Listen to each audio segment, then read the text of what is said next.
আসসালামু আলাইকুম। আবৃত্তি করছি কবি সুকুমার রায়ের লেখা সৎপাত্র। শুনতে পেলাম পোস্তা গিয়ে তোমার নাকি মেয়ের বিয়ে। গঙ্গারামকে পাত্র পেলে জানতে চাও সে কেমন ছেলে।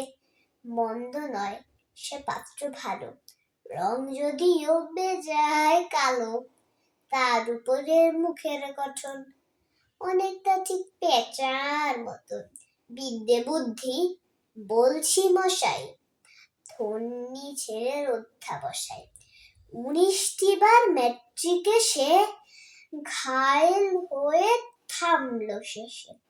বিষয় আশয় গরিব বেচায়, কষ্টে সৃষ্টে দিন চলে যায়। মানুষ তো নয় ভাইগুলো তার, একটা পাগল একটা গোয়ার। আরেকটি সে তৈরি ছেলে, জাল করে নোট গেছেন জেলে।